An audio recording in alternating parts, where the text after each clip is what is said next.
Buonasera da Sicilia 24, le principali notizie. A Palermo riemerge dalle acque di Porticello il Basian, il veliero affondato lo scorso agosto, 7 le persone che persero la vita. Su Sicilia 24, in esclusiva regionale, le immagini delle operazioni di recupero riprese dal drone. Si allarga l'inchiesta sull'uso dei fondi dell'ARS che vede indagato per corruzione il presidente Galvagno. Ora il caso da giudiziario diventa politico. Maxi rissa da Cireale, armati di spranghe, bottiglie e mazze da baseball. Una trentina di ragazzi nel cuore del centro storico hanno aggredito 2 egiziani. Per la polizia il movente non sarebbe riconducibile all'odio razziale. Lotta agli incivili, a Catania blitz della polizia municipale contro chi abbandona rifiuti in strada e non rispetta le regole della raccolta differenziata. 150 multe a cittadini, uffici, banche e negozi. Non sei sola. A Palermo associazioni e cittadini in sit-in per manifestare solidarietà alla procuratrice per i minori Caraman, minacciata dalla mafia. Disagi sulla A19, proseguono i lavori lungo l'autostrada Palermo-Catania. L'ANAS prevede code e rallentamenti nel fine settimana. Sport, si avvicina all'apertura ufficiale del calciomercato e le squadre siciliane sondano il terreno a caccia di rinforzi. Confermata per la prossima stagione la penalizzazione di 8 punti al Trapani.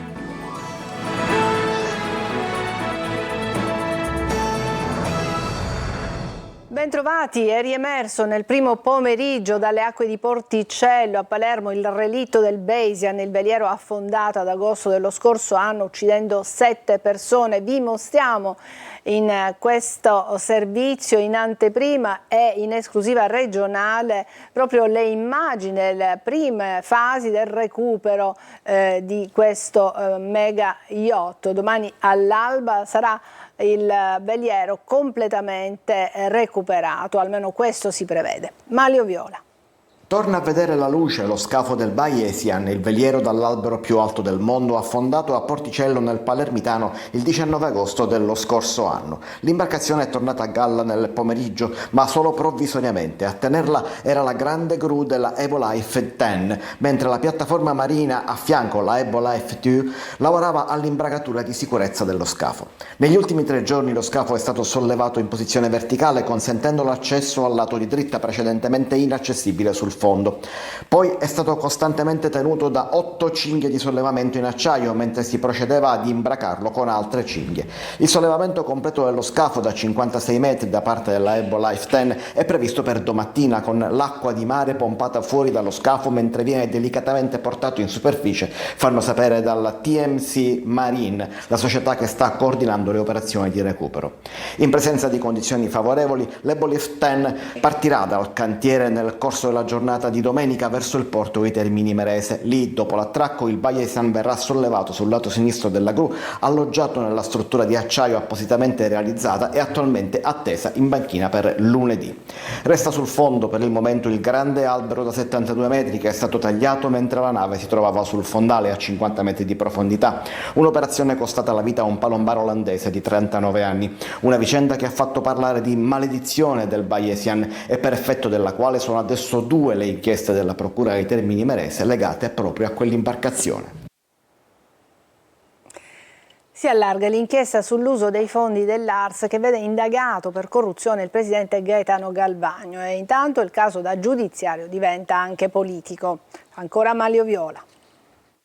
Sembra destinata ad allargarsi l'inchiesta per corruzione della Procura di Palermo che vede fra gli indagati il presidente dell'ARS Gaetano Galvagno, dopo le notizie riguardanti i presunti incarichi conferiti da 2 imprenditori ai collaboratori di Galvagno e considerati parte di un accordo corruttivo dopo 2 contributi rilasciati proprio nei confronti degli stessi imprenditori, arrivano altri benefit. Nelle contestazioni fatte al presidente dell'ARS ci sarebbero autovetture offerte in affitto gratuitamente, biglietti per concerti ed eventi ed altre utilità.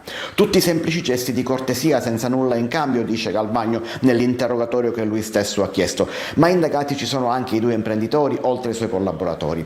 In quell'interrogatorio poi sarebbero emerse anche alcune intercettazioni che non riguardano solo politici ma anche la sua più stretta collaboratrice, la portavoce Sabrina De Capitani, tanto che su alcuni passaggi Galvagno dice che chiederà proprio alla De Capitani e in generale ai suoi collaboratori spiegazioni.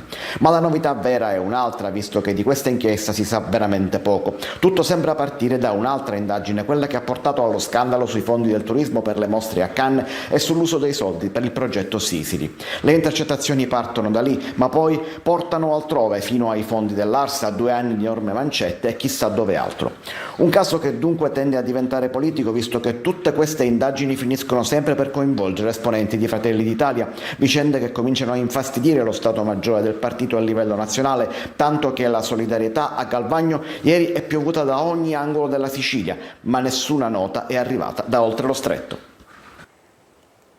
Attacco hacker al sistema informatico dell'azienda sanitaria provinciale di Palermo. Da 2 giorni ci sono disagi per i pazienti che devono prenotare visite o essere visitati nelle strutture e negli ambulatori dell'azienda.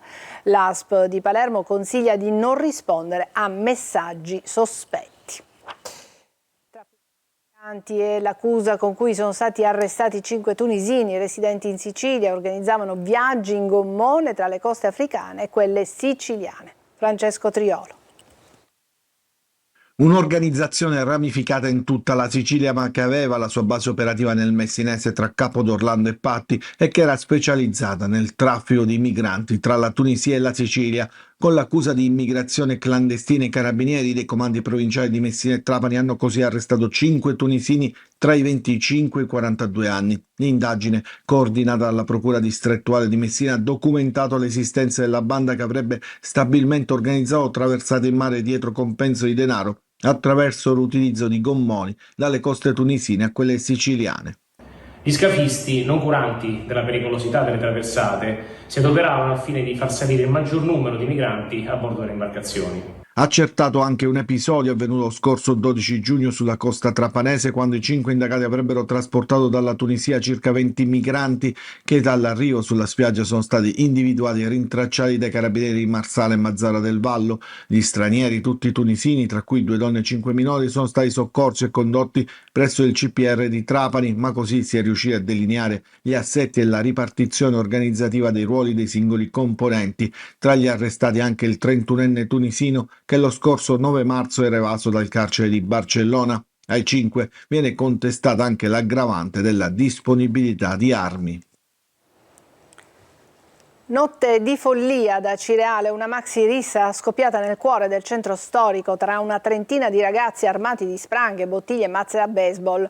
Hanno aggredito 2 egiziani. Secondo la polizia l'aggressione non sarebbe però avvenuta per motivi razziali. Saranno ovviamente le indagini e i video delle telecamere di sicurezza a far luce sull'accaduto. Eva Spampinato.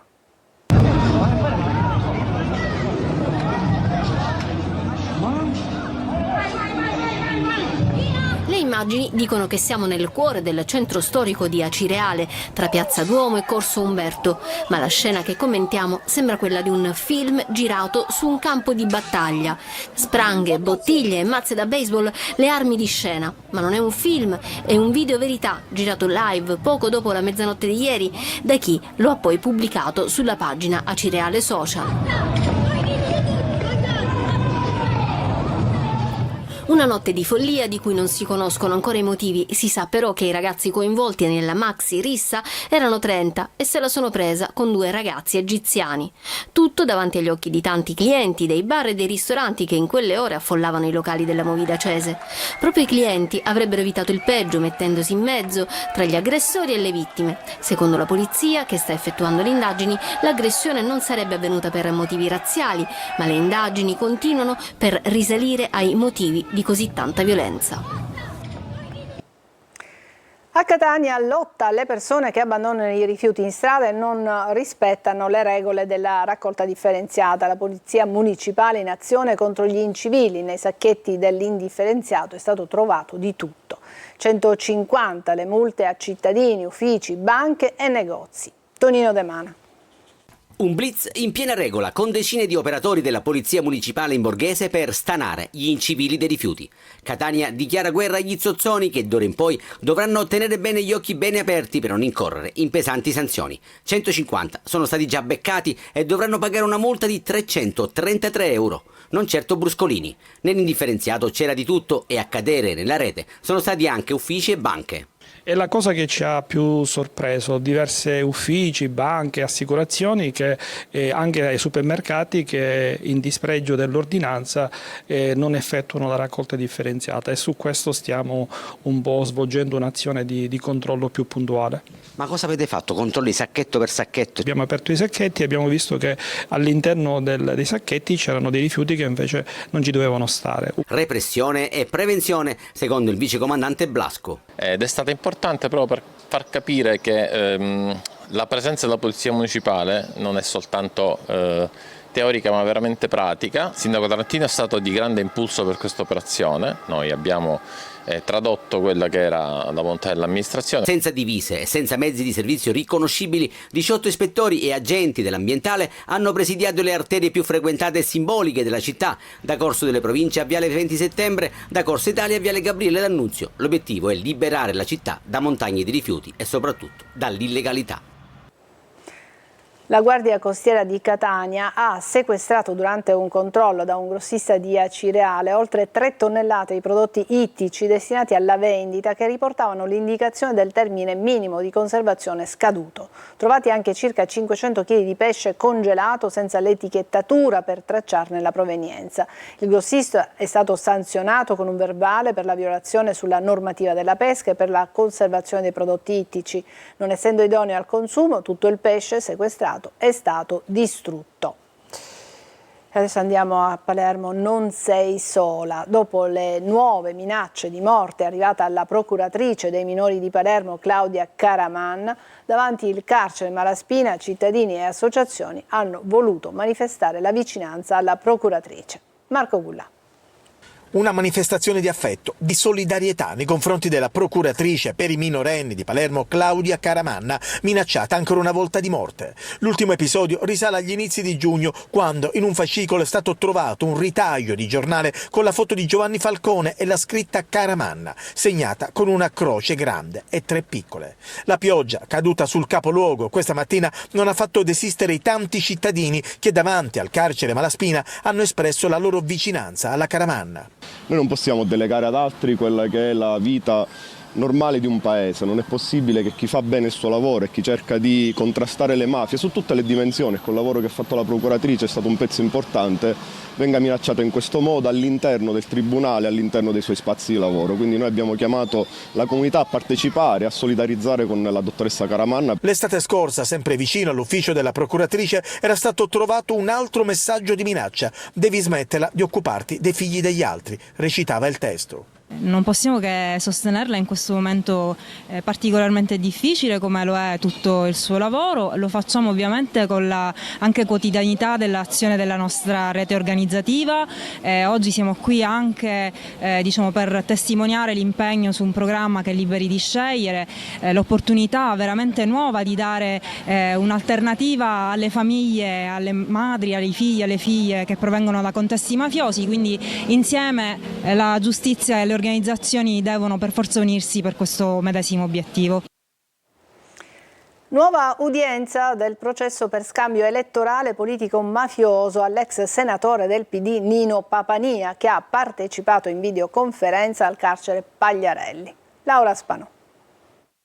C'era anche l'ex senatore del PD Nino Papania a seguire in videoconferenza dal carcere Pagliarelli l'udienza del processo che si tiene davanti al Tribunale di Trapani, che lo vede imputato di voto di scambio politico-mafioso assieme all'ex vice sindaco di Alcamo Gaspare Perricone. Papania assieme a Perricone è in carcere dall'autunno del 2024 perché è coinvolto nel blitz antimafia Irene, che vide arrestate con le accuse di mafia diverse persone tra Alcamo, Calatafimi e Trapani. Un'indagine della polizia che fotografò la dinamicità di un'organizzazione mafiosa non timorosa dell'incalzare dell'azione giudiziaria nel tempo condotta contro Cosa Nostra. Oggi l'udienza è proseguita con la testimonianza di uno dei principali investigatori, il commissario dello SCO Mauro Riccitelli, che ha risposto alle domande del PM Padova, domande poste per evidenziare le dinamiche dell'associazione mafiosa che era dedita ad uno stretto controllo criminale del territorio. A Roma lo chiamavano il mondo di mezzo, dove la mafia si incontrava con la politica e colletti bianchi, a Trapani alcune indagini su connessioni tra Cosa Nostra e borghesia indussero gli inquirenti che se ne occupavano a parlare di terra di mezzo, dove risiedeva e risiede ancora quell'area grigia fatta di soggetti pronti a dare manforte agli interessi mafiosi. L'indagine Irena ha svelato una nuova identificazione letterale della consorteria mafiosa, mondo collaterale, e questa la frase finita ascoltata durante le intercettazioni, e a pronunziarla sarebbe stato il personaggio più noto tra gli arrestati, l'ex senatore Nino Papania. Si è discusso del futuro della STM. A Catania si è riunito il direttivo straordinario dell'UGL per fronteggiare quelli che sembrano venti di crisi. Tonino De Mana. Un direttivo straordinario dell'UGL per cercare risposte e rompere il muro del silenzio alzato anche dal Ministero. A Catania preoccupa il futuro di STM, alle prese con 2.800 esuberi e con altre 2.200 unità a forte rischio, quanto basta per fare scattare l'ennesimo allarme sociale. Siamo molto preoccupati perché a fronte delle 2.800 unità in uscita che l'azienda ha dichiarato lo scorso 10 aprile durante la riunione che si è svolta al Ministero a Roma presso il MIMT, a queste ne sono state aggiunte altre 2.200 unità che ci sono state convocate, praticamente comunicate solamente attraverso comunicazioni stampa. Noi non abbiamo ricevuto alcuna convocazione, non c'è stato un tavolo ufficiale in cui questo numero ci è stato detto e soprattutto criteri e parametri su come questa scelta avverrà. Nonostante le attese, dal 10 aprile scorso nessuna convocazione è arrivata dal Ministero, lasciando lavoratori e sindacati in un clima di incertezza. Vediamo che i lavoratori all'interno di tutte le aree dello stabilimento, non solo all'interno delle unità produttive, sono in continua fibrillazione, fuga di notizie continue che non lasciano assolutamente sereni né loro né le loro famiglie. Noi dobbiamo fare in modo di rimanere compatti, dobbiamo sindacalmente serrare le fila, come si dice, e dobbiamo a tutti i costi avere un piano industriale che possa garantire sicuramente il sviluppo aziendale, ma soprattutto la garanzia occupazionale. L'UGL sollecita anche l'intervento della Regione. L'ANAS informa che proseguono i lavori di messa in sicurezza lungo l'autostrada 19 Palermo-Catania, nel tratto compreso tra Altavilla Milice e Bagheria, dove sono attivi cantieri per l'adeguamento delle barriere di protezione sia sui viadotti che sul corpo stradale. Restano così possibili disagi alla viabilità durante il fine settimana, in particolare nella mattinata di domani per l'aumento dei flussi veicolari in uscita da Palermo e in direzione delle vicine località di mare. Rallentamenti previsti anche dal primo pomeriggio di domenica. Le criticità maggiori sono attese a partire dalle 15 di domenica fino a tarda serata. Anche durante questo fine settimana l'ANAS metterà a disposizione personale aggiuntivo per fluidificare il traffico e assistere gli utenti. Adesso una brevissima pausa, ci vediamo tra poco.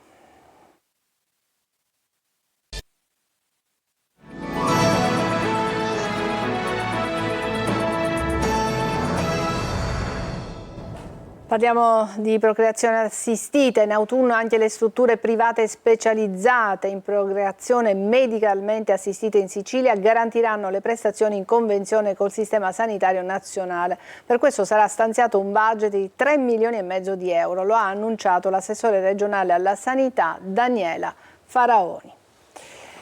Dopo i tragici fatti di cronaca avvenuti a Mister Bianco e a Messina, riflettori accesi sulla depressione postpartum. Al Palazzo della Cultura di Catania l'incontro pubblico disagio sociale e depressione postpartum, il ruolo delle parti sociali. Una tavola rotonda per analizzare una condizione psicologica che colpisce sempre più spesso molte donne. Emanuela Corsi. Tristezza, senso di inadeguatezza, ansia e nei casi più gravi idee suicide o infanticide. La depressione postpartum è una patologia che affligge sempre più donne alle prese con la maternità. E arrivare anche a sintomi di tipo suicida o omicida avviene anche entro un anno dal parto, quindi questo sta a indicare che è un fenomeno che non si controlla in pochi giorni. I recenti casi di cronaca avvenuti in Sicilia, a Mister Bianco dove una bimba di 7 mesi è stata gettata dal terrazzo e a Messina dove una madre si è lanciata dal balcone con la figlioletta di 3 mesi, hanno acceso i riflettori su un disagio sempre più diffuso tra le neomamme. Per questo è fondamentale riconoscere subito i segnali che possono manifestarsi anche durante la gravidanza. È il segnale in cui la donna non è partecipe nell'ambiente e cerca ovviamente di rimanere completamente assente. e quindi, oppure per esempio la donna anziché incrementare il peso lo perde in gravidanza, oppure la donna che non dorme ed è inquieta.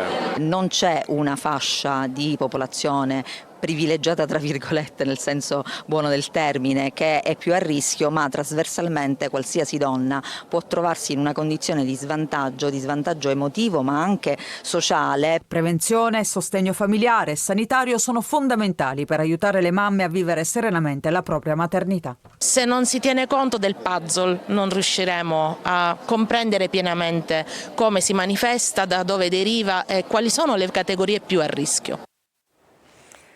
Domenica dedicata allo sport e alla solidarietà con la partita più bella del mondo, Super Hero Edition. La giornata inizierà sul campo di Canale con un torneo di 6 squadre miste di ragazzi e ragazze guariti da tumori provenienti dai centri di oncoematologia pediatrica d'Italia, tra loro quelli dell'ospedale Rodolico San Marco di Catania.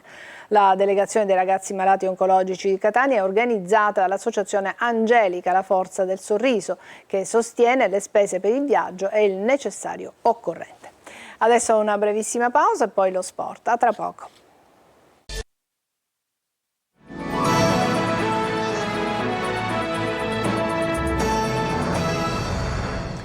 Eccoci allo sport, si avvicina l'apertura ufficiale del calciomercato e le squadre siciliane stanno gettando le basi per le prime operazioni. Il Palermo e il Catania sono già al lavoro per migliorare gli organici. Francesco Triolo.